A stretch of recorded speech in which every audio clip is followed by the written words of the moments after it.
Hey, travel creators, welcome back to the podcast. If you've never heard my voice before, I'm Laura, and I'm a content developer for travel creators and influencers. And I'm so excited because today we are diving into why I think every single creator should be leveraging a podcast and how it has absolutely transformed my business with my incredible producer who brings these episodes to your ears every single week, Marie. And guess what? Creating a podcast is one of the easiest things I do for creating marketing content for my business.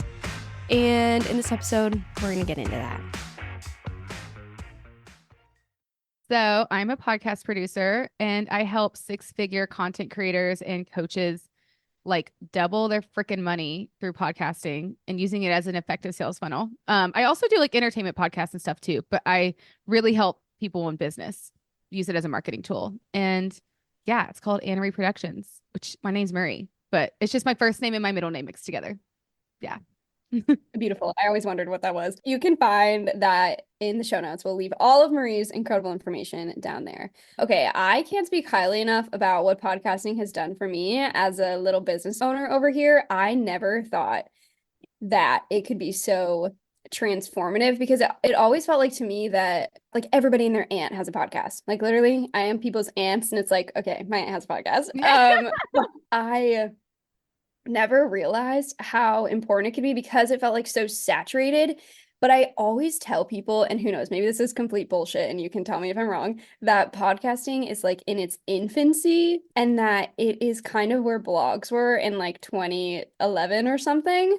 And if you just get consistent and good at it, maybe something can come of it, which is encouraging. And I think that's also like half the battle is that people aren't consistent. So if someone wants to start a podcast tomorrow, what would you say is the best kind of like setup for them for it to be consistent and like not burn out and be fun?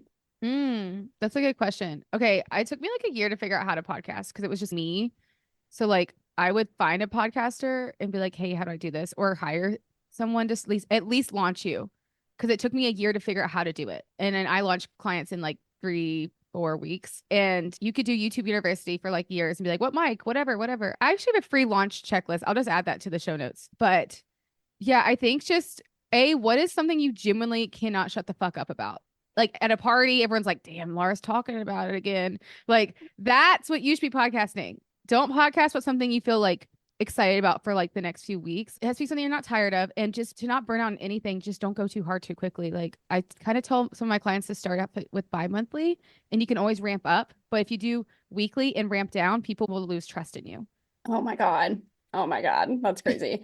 I started doing just solo. The first season I did was just solo, and I kept my season count to 8 because it felt most manageable. It was like, great, I can record 8 solo episodes because then you don't have to rely on anyone, just yourself. And then I just wanted to get it out there and see what people felt about it because I was totally like, no one will ever want to be on this show. Apparently a lie. People are knocking down my Google form door. Fuck yeah. But I did that to stay consistent and sustainable, and then was like, incredible, it's just going out on its own and I literally don't have to do anything. Okay, I have to admit something. I used to be one of those people who thought that I could do everything on my own, meaning, okay, I can make sure I manage all of my finances and make sure I am writing all of my blog content and maybe I could edit a podcast on my own. No, that is so not true. And the only reason you get this podcast into your ears every single week is because of Marie. Because if I had to do this on my own, there's just no way that's possible. And as someone who creates this type of content myself, who realizes how hard it can be to be consistent, that's kind of why I created the services I have for travel creators who have less than a stable Wi-Fi connection. And the other great part about podcasting for me is that I get to talk about stuff that I love. And then somebody goes in there and cleans it up and edits it and brings it to your phone. Okay, let's talk about like what makes a good podcast episode for you. You have to get to the fucking point. You could add a little fluff in the beginning of chit chat, but like people really, really don't want to hear like 15 minutes of cutting up. Get to the point. And a really good podcast episode is really about the host and what the host brings. And so if you have a guest episode, people don't really care about the guest. They care about you as the host, the entertainment, and the value. So really kind of how we're doing with this episode, like Laura's going to be talking right after I talk and talking back to you, letting you know, like, you're the most important person. So cut the fluff out. Don't y'all ever post an episode that's over an hour. Stop that.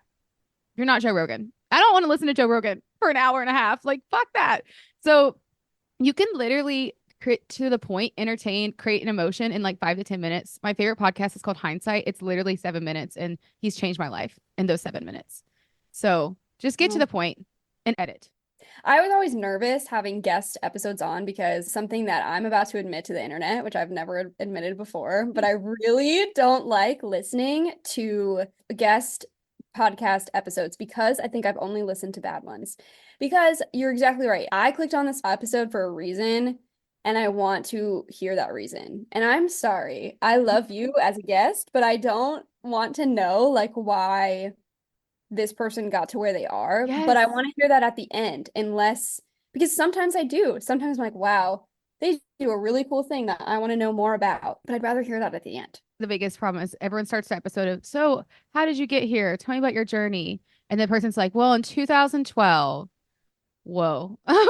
We're going that far back. Like, already I'm out. Because like, yeah, because like if you look at the title of the episode, it's probably like, maybe how to start your business in 10 days. And I click on the episode, and then that's the first question I hear is, well, in 2012, I lost my job, my wife divorced me, and now I'm already out because I'm here for that reason. So if you have an educational podcast, you better get to the fucking point. I really only love listening to podcasts or really consuming any type of content that gets to the point, especially when it's educational, because time is our most valuable resource, and I don't need to spend time reminding you of that. But that's why I keep my episodes short, to cut out all the fluff and get the best bits of information out of them. And if you want to hear all the fluffy, fun parts from my conversation with my guests, those go at the end because they're optional. Whereas the rest of the podcast is a little bit mandatory if you want to learn. Speaking of cutting the fluff, a lot of people don't know this, but I create my own travel guides for destinations around the entire world. Right now, we're in our national parks era, and you can find me on Instagram at NoFluffTravelers, because sometimes reading travel blogs is like reading a recipe. You're just like want to jump to the best bits of information to help you plan your own trip to get there. And that's something travel creators can do in their own content. Really like take a step back. And it's all the fine line of like, how much personal information do I share versus educational information?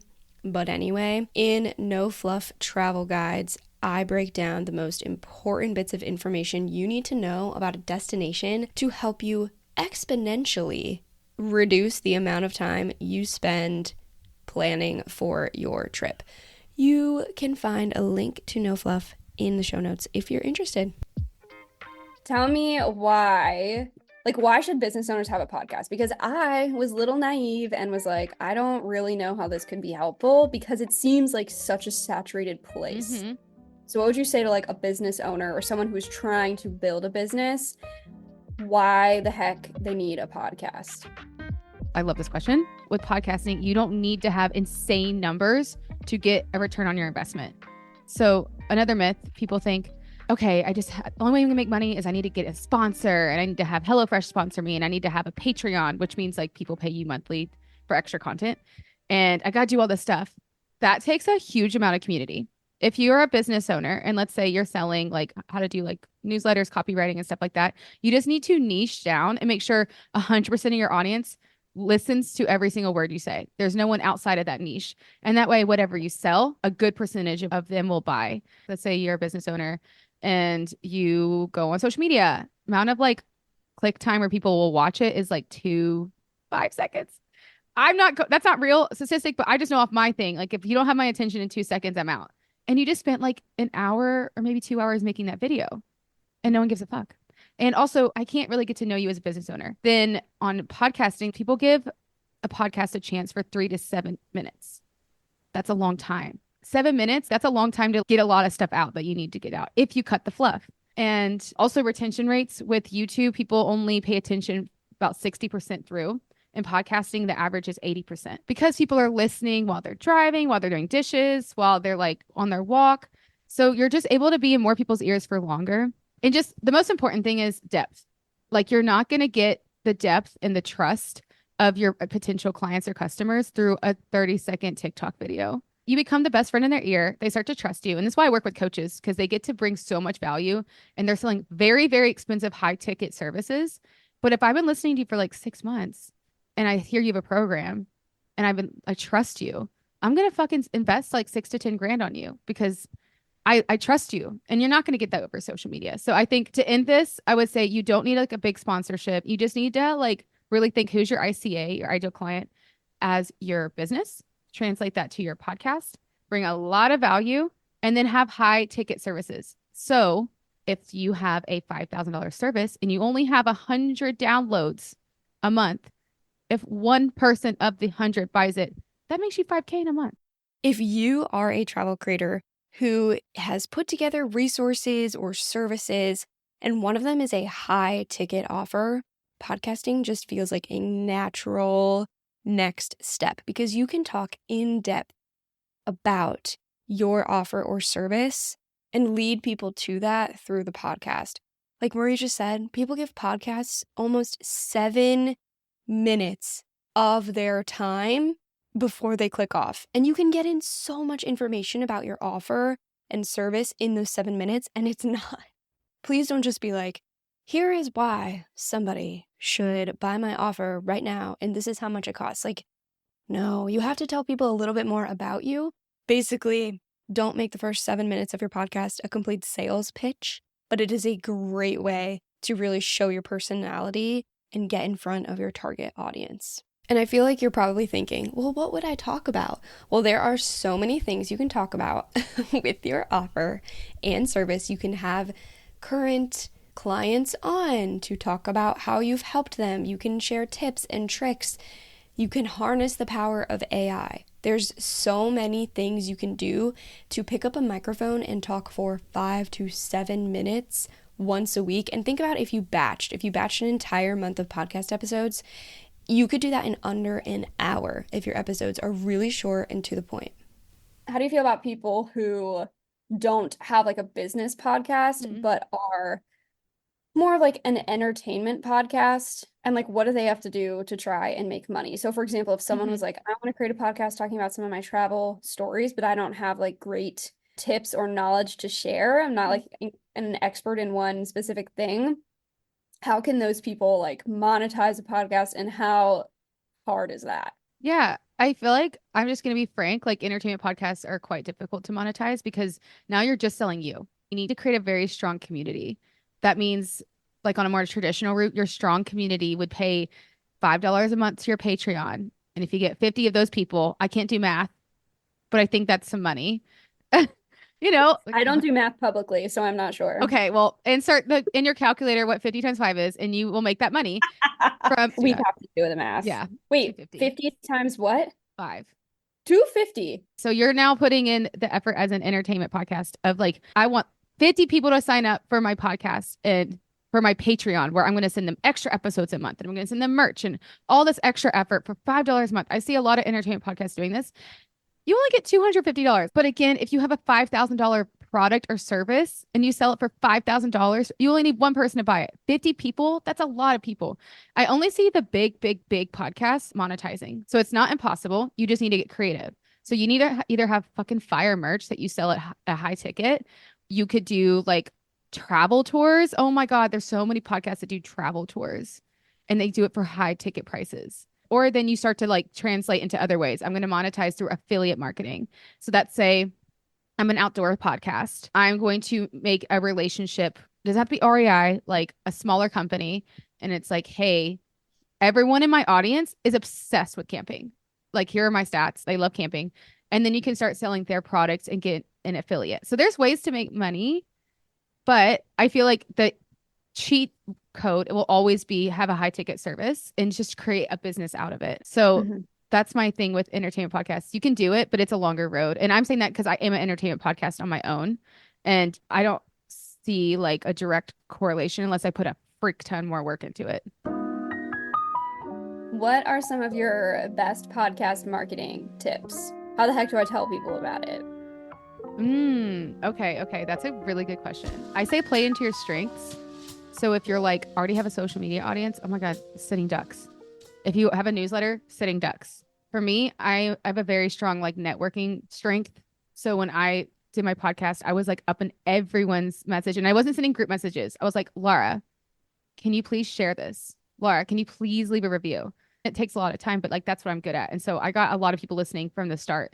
So I would say like if you're launching, like play into your strengths. And then let's say you're marketing on your podcast, listen to people like Laura, like you're good at sales, like get good at sales, get good at knowing when to drop information, how to lead into someone into a call, how to leave breadcrumbs, how to create a sales funnel. Like start listening to people where like you caught yourself being like, should I buy that service while listening to a podcast? One of my favorite things in the world, especially because I get to work with so many cool creators and influencers who are posting online their faces or talking in any pieces of content, is that when I meet with them, they are the same person as who they show up as on video, online. And when that happens, that is like the best feeling ever because you're like, oh my gosh, I have found a genuine person who is the same in this conversation right now with me as they are on their social media.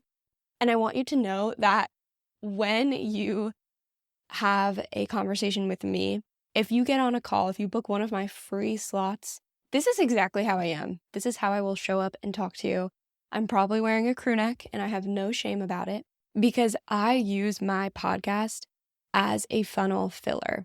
And that means my goal is people will find my podcast, hopefully check out some of the resources that I have linked below, like my newsletter that comes out every Tuesday for travel creators on how the heck they can win in their content. From there, they'll get on my email list to keep receiving those. And from there, in my email list, I put in more specific offers and things that are really only given to my newsletter community. So yes, this is also a slight plug to go check out my newsletter, which is always linked below. I think really one of the best parts for me about podcasting is the networking that comes from it. And when I first started, I had no idea. I didn't even think about wanting to or having the opportunity to network with all of these incredible people that I have on the show or just know from the podcast community now. It's really life-changing and it's changing things in my business and it's really incredible. I'm now like brainstorming with other creators on resources we can put together. It's just, I can't speak enough about how it has transformed my take on networking. It's also forced me to network and for the best way possible. And I really love it for that. Half of the reason why I want to have guests on my podcast is one, because they can provide information that helps my audience learn.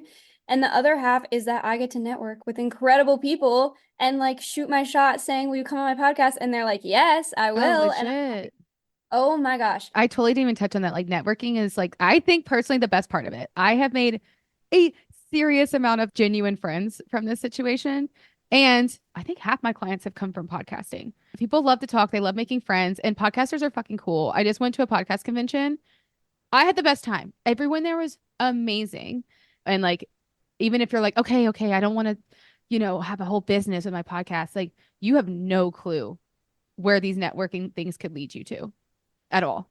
I thought when I started my podcast like a few years ago, I was like, I'm just cutting up. And then boom, I have a whole business. Like, Oopsies. I'm traveling because of this freaking hobby. Oh yeah. Side note, Marie is a digital nomad. If that makes you love her more. Yeah. Woo. The thing about like podcast networking that I never really thought would happen and what can happen if you have like an incredible producer like Marie is that Marie will email me and be like, hey, go meet this person or go reach out to this person because they would be incredible to be on your podcast. And that's like another part of podcasting that I never thought would happen is that not only can you ask people to be on your show, but sometimes you'll just meet people through other people that you've met through podcasting to come and be on your podcast. And then it's like, wow, now I know all these people and all this expertise. It's wild. I just asked someone who has almost 1 million YouTube subscribers if he would be on my podcast. And I was like, there's absolutely no way he's going to respond. He responded and was like, heck yes, let's do it. Oh I was my like, God. Wait, is this the guy you've been trying to get on? yes. I literally said to him, I was like, can I have 20 minutes of your time? Because what I'm going to do is just ask him questions, and then I'll go back in with my own thoughts later so that we can get the good parts out and I don't waste anybody's time. So everybody loves travel stories. Most people, if you're listening to this, you do. Sometimes it feels as though there are a lot of like travel story based shows, podcasts, blogs, content, whatever. What advice would you give to someone who wants to start a podcast in a niche or a realm that has a lot of that content already? What tips would you give to someone to stand out amongst a lot of similar shows? Yeah. Okay. I loved this question when you asked this. So on the basic level, if you're launching, look at the art around you. Like literally type in the word travel. As we're speaking, I bet you if you look this up right now, everyone's freaking podcast art is blue or green because it's like earth, travel. Like already pick pink, pick orange, like any other color. Don't do blue. And then like, I can't figure this out yet. The SEO of your name. Because it's like a very fine line with naming your podcast because you want it to come up first. And I can't lie, I'm still trying to figure that out. I think you can have a creative name as long as you like do a semicolon and then add a bunch of SEO words. So with your podcast, it's the travel creator, influencer, travel creator. You know, I try to add that so that it comes up often. So I would say like check your competition. On a deeper level, I'm going to be honest, I don't listen to travel podcasts for a couple of reasons because I find a lot of them just boring. Because you're having people come on and describe a visual experience. And like, I just feel like when you have someone come on and they're like, I'm like, hey, Laura, tell me what happened last summer in Turkey? How was your trip? And you're like, well, the first day we arrived, it's a crazy day. We went on a bus and then I got some coffee. I'm like, what? I don't care. That's like when your friend comes home from a trip and you're like, I don't really care. Sorry. Unless they're a good fucking storyteller. And you can't guarantee that with your guest. So now you're taking the entertainment value and you're asking your guests to hold that for you when you can't. So again, comes back down to editing and the strength of your personality as a host. So it's totally okay to do travel stories. I did that on my podcast. I wouldn't even listen to mine as an example, but I would say there's one I would absolutely listen to. It's called Armchair Explorer. It is so good. He has adventurous come on. What he does is kind of like this episode. He goes back in and he talks directly to the audience and describes the story along with the guest. And there's music and there's effects and there's tension. And like he has you on the edge of your seat. You feel like you are at the bottom of the ocean in a submarine with these people, or you're on the top of Mount Kilimanjaro in a snowstorm. Like he makes you feel like you're in the scene. So if you're going to do a travel podcast, I would say create a scene. And then the last thing I'll say is at least do something different. Like with my podcast, I am trying to cover every country in the world. Now, I could have someone from Turkey and I'm like, hey, Turkish person, tell me about your country. Are they going to be interesting? I don't know. So what I do instead is my strength are in my friends who are all comedians. So I tell my comedian friends, I have them come on. They've never heard of the country before. And I'm telling them about the country. I'm getting genuine reactions from them. At the end, I tell crazy freaking stories from that country that are just out the bonkers wild. And so it's entertainment, it's history, it's travel, and you get to be entertained, but you still get to learn. So that's how I would say if you're going to do travel podcasts, long story short, like just be more creative. No one wants to hear about your trip to France, like unless you do it right.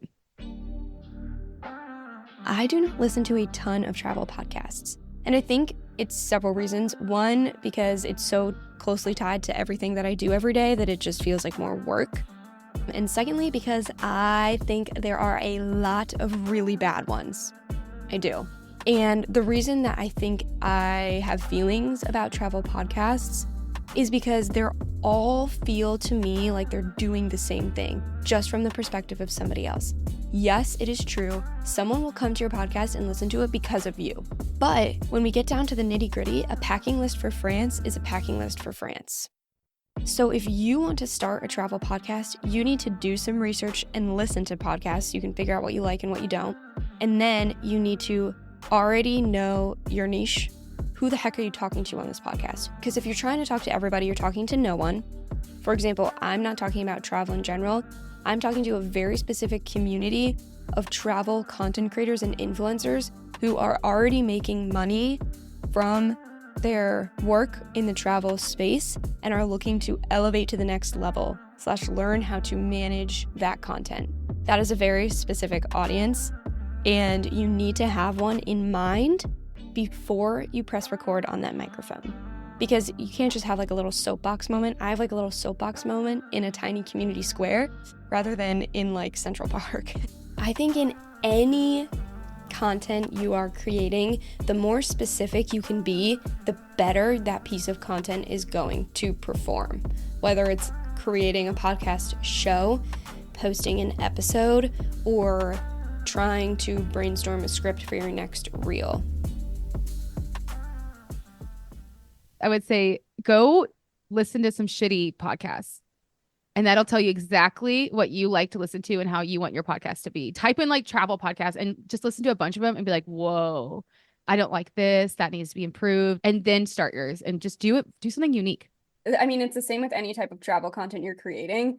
There is so much, and you have to figure out what makes you unique and like why the heck should somebody listen to you? Like, what are you bringing to the table that hasn't been brought before? Because I can guarantee you, Fran's packing tips has been brought. It has been delivered. It has been checked in a bag a million times over. Oh, actually, we were talking with our friend who has like an educational travel podcast, and we were kind of saying the setup of, instead of doing the whole usual, or how'd you get into traveling? Like, fuck that question. Pack the front with very straightforward questions. How would I pack if I only have one layover? Or I don't know. Pack it heavy. And at the end, be like, okay, now tell me your weirdest travel story. At the end, there's the entertainment. So educate first, entertainment in the back. And I feel like that's a really unique way to do a travel story episode, or educate. Yeah, I think that's totally counterintuitive to what people think podcasting should be, especially if it's like a guest you don't know beforehand. It's so like, you just want to break the ice and be like, so how did you start? And it's like, let's reverse engineer what we think podcast episode should be, or like having a first conversation with someone. And like, I am straight up with my guest. I'm like, listen, I don't ask the question of like how you got to where you are now. You are welcome to share that if you feel as though it is a massive, like, impactful thing that really drives home why you do what you do now, or like the advice you have to share with us today. I'm happy to put that at the end, but that is not like, I'm here to get your expertise and we can share your story in a different way in the podcast. What are like the common mistakes you see with people trying to do podcasts on their own? Meaning they don't have a Marie producer in the background doing all these amazing things. They're just like them and their little mic. And what are they messing up on? Yeah, I feel like launching is really hard. Like I told you, it took me a year to figure it out. I was like, what kind of mic? Well, once I record, where does it go? Okay, like, what do I do after that? How do I edit? Like it's a lot. It took me like a year to figure all this stuff out on my own. So I would say like pay for someone to launch you. You'll get it done in like 3 weeks. They'll know what you're doing, and then try to edit. You might love it. You honestly might love it. You might fucking hate it. Like pass on the stuff you don't like, and get a good mic. Like, oh my God. That's like the biggest pet peeve is like I don't care what you're talking about. If you sound like this far away, see the difference? Like you would not listen to me if I sounded like this. You would listen to me now. So I feel like it's quite simple. Okay, so Blue Yeti mics, if you look it up, don't get that shit. It's like $500 and it's trash. Get Audio Technica or Shure, Shure. They're great mics and they're like $50, maybe $100. And you can plug it into your computer. Yep, that's what I have. It is, the whole entire setup was like $70 maybe. And then I just keep little bubble wrap so I can travel with it without it getting like, oh, you're fancy. I like roll it up in like all the clothes. That's smart. Get a good microphone set up. That's not that expensive. At least ask someone how to launch quickly. Learn how to edit. Don't just like record and then press play. Like that's terrible.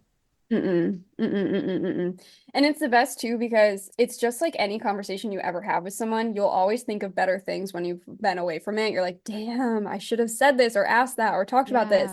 And like that's where good editing can come in, because then you're like, okay, Marie was talking about this. This is incredible. I wish I would have thought about this in the moment. Or you can like elaborate on it without wasting 3 hours of your guest's time. Yeah, exactly. And just like start. It's not going to be that great when it first starts either way. There's some podcasts that like they blow up in like a season, which is like I'm sure they have a team of people doing it and they have marketing behind them. But in general, like your first season's gonna be a little rough, and that's okay. Like I hate when people go back to my first episode. I'm like, why? There's 100 more. Why did you do that? No, I'm like, dear God, please don't do this. Don't go back. What makes you think that podcasting or ways that podcasting can help creators make like such a big connection with their audience? You don't have to show your face. You can just talk. And yeah, people just feel like you're a real person, especially if you're a travel creator, like you can just take it to a whole extra level besides posting your picture about Mexico, which I don't get to know much about you. But I get to hear like, oh my God, you got like diarrhea in Mexico. I want to hear that story. Like you get to like really spill the guts. And I feel like podcasting is extremely vulnerable. It's also the wild, wild west. You can talk about sex, drugs, murder. And there's no restrictions. And I feel like if you're not getting in on it now, like you're missing on like the gold mine. I really do think that. How important do you think it is to have a host or try? My requirement for guests coming on my podcast is like, you have to be funny. I'm sorry. I'm Yeah, sorry, you have to that. be. And so like what are like tips for hosts? If someone is like, I feel like maybe I'm an awkward person or I'm just so scared to do this. I think one, like you said, talking about something that you won't shut up about is going to be super helpful. But like, what other tips would you give to hosts who are like, all right, I know you have the knowledge within your head, but here are some ways you can get it out of you better. That's the thing, y'all, is like when people listen to podcasts, they're not listening to the subject, they're listening to the host. Like I don't care about murder, but I listen to My Favorite Murder because I'm obsessed with Karen in Georgia, the host. And if you ask anyone, they're going to talk about the host before the subject matter. So like in the end, you need to have your personality shine, and it's going to be rough at first because like I don't get on camera on video camera because I feel like I can't be myself. It would be hard to show my personality. So with podcasting, just you can press record like a million times. You can like record an episode 5 times over. You have a glass of wine. Like just be you because people can tell if I'm like really I don't know, shy and I don't know, you should listen to my episode versus like, hey y'all, what's up? Like already, which host do you want to hang out with? And people are there to listen to you. So just like also give yourself grace. Your first season, you're going to be a little awkward. I'm still getting used to talking in solo episodes. It's a bit weird. Just have to like warm up.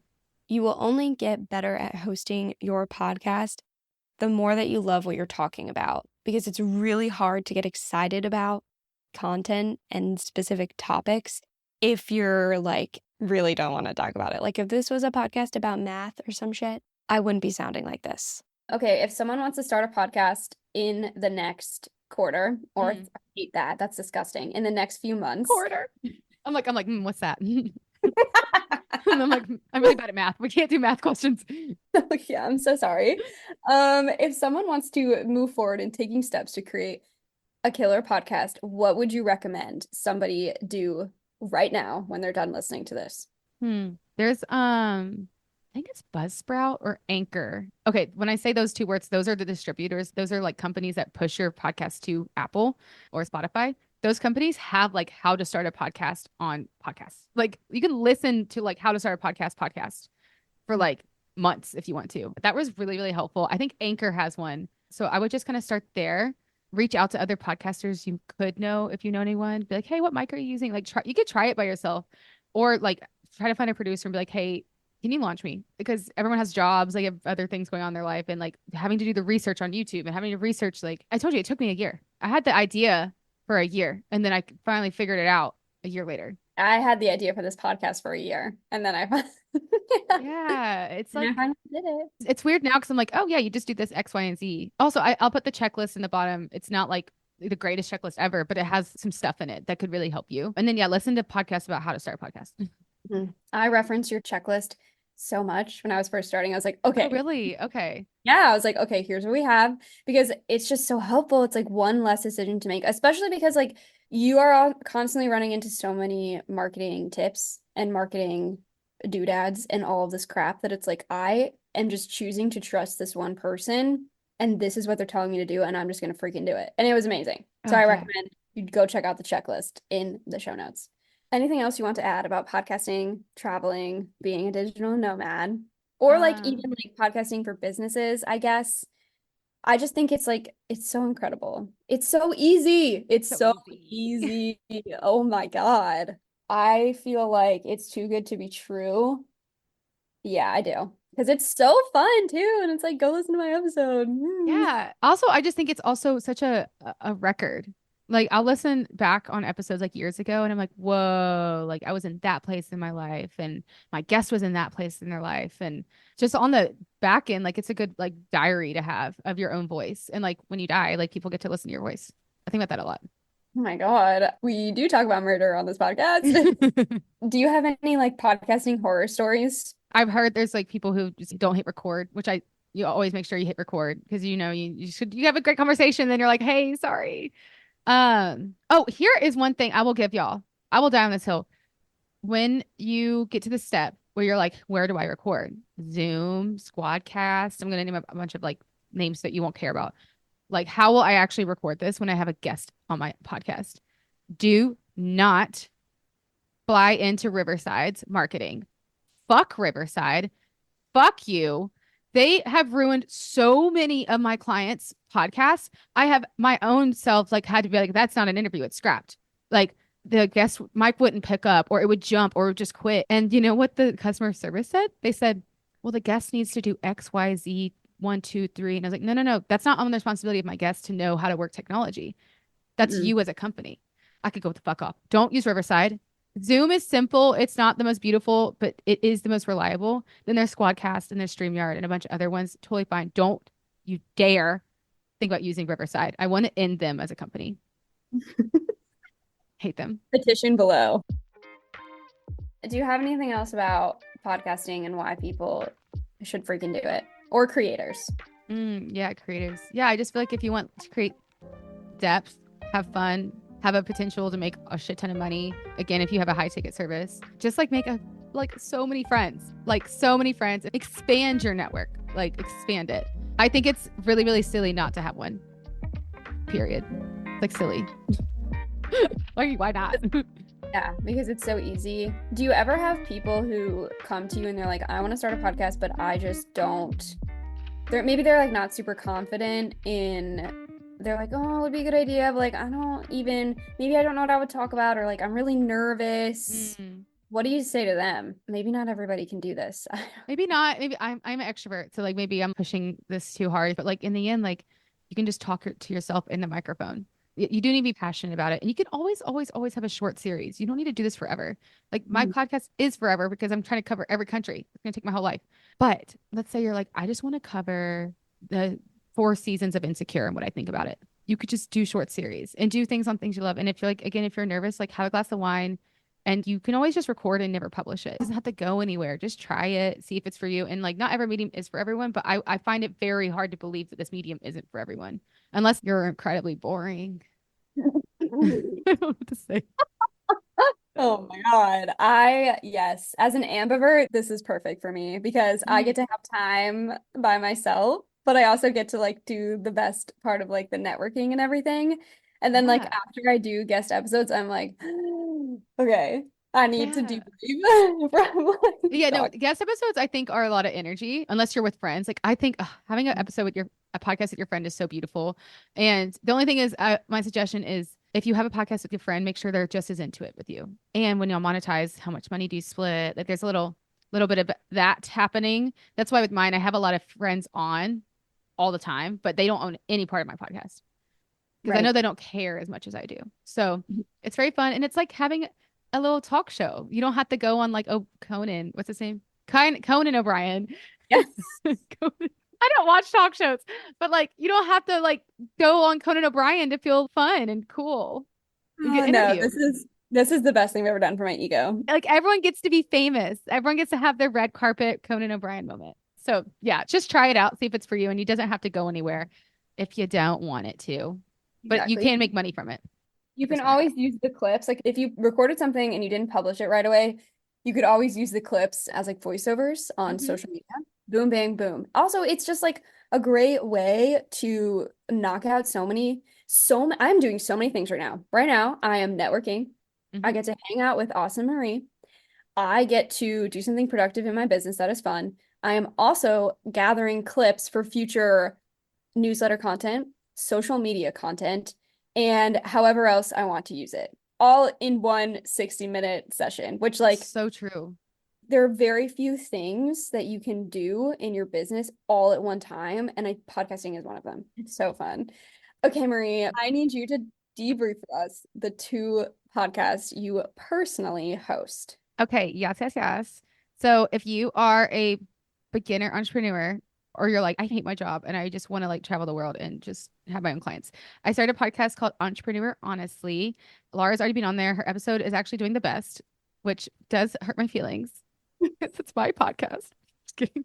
But legit, I was like, damn, it's popping off. Like your episode's doing well. Anyways, Yeah. essentially it's about being honest as entrepreneurs. So it's like the nitty gritty, like 10, 15-minute long episodes. Sometimes I'm just like, this shit's hard. Like it's not always coming from a place of like, I know what I'm talking about. It's very much about like, hey, is anyone else struggling in this? Like, how do you find clients? How do you set contracts? Like, how do you set boundaries? Like, it's stuff like that. So that's more for like my mental health to have that podcast. Listen to it. Don't listen to it. It's for me.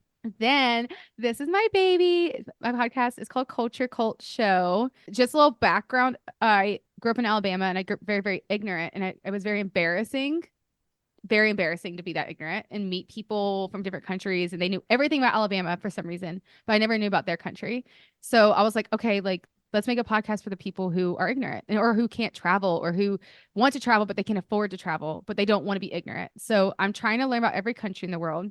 And I have my comedian friends come on and I tell them about the country. And then I end on a crazy story or example. In Croatia, there's a guy named Frano Selic who has almost died in the weirdest fucking ways. And he's almost died, like, I think it was like 9 times. And one was like a train derailing into the freezing ocean. He was the only survivor. One was a plane. The plane just blew up in half and he fell all the way down and landed on a hay bale. Again, one of the only survivors. His car blew up one time, survived. Yeah, his name's Frano Selic. He's from Croatia. So it's just really weird story. So I start the episode letting you know about the country. So you get to learn about the world. But at the end, I tell you a really fucking weird story. Are you sure this man is not a cat? No! His name's Frano Selic. And y'all, spoiler, he did die. What did it? I bet it was something stupid like the common cold. Actually, he did not want to tell. It was like in his will that his death is not to be known. So that's a whole nother mystery. Because he was like, everyone knew him as the guy who kept dying. And I think when he did die, he was like, stop asking me about my death. Oh, and he won the lottery. I forgot to tell y'all, he won the lottery. Real guy, Frano Selic. So I try to find stories people have never heard of. Like that's a big thing about it. And so, yeah, anyways, Culture Cult Show. It's a good time. We do cuss, obviously. And if you want to follow me on Instagram, there's nothing but memes. It's fantastic. So if you like a good meme, go to @CultureCultShow. Amazing. Thank you, Marie. That was so much fun. Honestly, there's nothing better than having a fun little microphone, talking to people that you really enjoy about topics that you love even more. And that's what podcasting gets to help you achieve. If you want to learn more about how the heck I press a button on my computer and speak into a microphone, and then this comes into your ears, Rory's information will be in the show notes. I wish you the happiest of creating this week, and I will see you soon. Ooh, wait, should we go over like our favorite podcasts? Okay, yeah. Okay, Marie, I have to know, as a producer, what are your favorite podcasts? Okay, categories. Hosts, my favorite host, Karen and Georgia from My Favorite Murder. I also met Karen and I made her cry. That was fun. I met my favorite podcaster. Again, travel experiences, like fucking incredible storytelling. Armchair Explorer or Hindzight with the S. Al Jazeera has a really, really good history podcast about dictators, but like you get in the head of the dictators and it's like, you're like, damn, am I like on the side of Gaddafi? Maybe. Like they get you in the head. Like it's crazy. So, okay. My Favorite Murder, Al Jazeera's podcast Hindzight, Armchair Explorer for good storytelling. Then we're going to get into the self-care section. My Favorite Aunties is a podcast that I found, and I'm not their demographic. It is for older Black women who go to church. You can't see me, but that's not me, and I don't go to church. But y'all, they are like, they just bring me happiness, joy, like joyful people, funny as fuck. Like, so that's my favorite aunties. And then I'm going to end on the one that changed my life is Hindzight with the Z, Heinz. He has 5 to 7 minute life-changing episodes. And he's just, I don't know any other podcaster like him. I don't know anyone who else is talking like him, anyone else who inspires. He's like a speaker. He's very, very, very special. He also is on YouTube. He's like known as like the tea guy, like guy who drinks tea. So that's mine. What are yours? Incredible. So I feel like I jump around a lot in podcasts, but I'm going to list to you some of them that I've been eating up lately. Okay. Normal Gossip is one of the only podcasts I've listened to every single episode of ever. They literally, oh my God. I don't even have words to describe how much joy this podcast brings. And it's Wednesday and they just came out with a new episode and I just remembered. That is, oh my God, that's so exciting. Okay. I recently came across Psychology of Your 20s Ooh. because I'm a little scared to unpack that, but I feel like that's a little important. Have you listened to it? I started listening to one about why are we so indecisive. So that seems really good. I did a walking meditation yesterday, which was really nice. And Ooh. it was like a kind of like a manifestation thing. And it was from a podcast called Pass Around the Smile. And the Mm. actress was in H2O, Cleo Massey, which I didn't even realize, which is so Is that the funny. mermaid thing? Yes. Okay, I never watched it, but I think I know what you're talking about. And then, okay, Cubicle to CEO is one of my all-time favorite podcasts ever. It's a business one. Freaking love it. And then I have one more that I have been dabbling in. Oh, I listened to The Mindset Mentor with Rob Dial. I listened to one of his podcasts on a walk and I was like crying. It was so good. Ologies is incredible. So they bring on an ologist. So they bring on like a meteorologist or a Ooh. geologist and they get into whatever their niche expert matter is in and they break it down for you, which is like really cool. I've learned a lot about Ah, trees doing that. yes, I And love then that. this one I think I really like. It's called I've Had It. I only have listened to one episode so far. It was recommended to me. And it's these two older women, and they're like, you know what? I've just absolutely had it with people saying, this is my happy place. Like that was the last episode I listened to. I think you would love it. They're like, what have you had it with today? And they're like, I've absolutely fucking had it with That's people. so It's so funny. And it's yeah, I was like cackling. It's so good. And they're like a little southern. It's so yes. fun.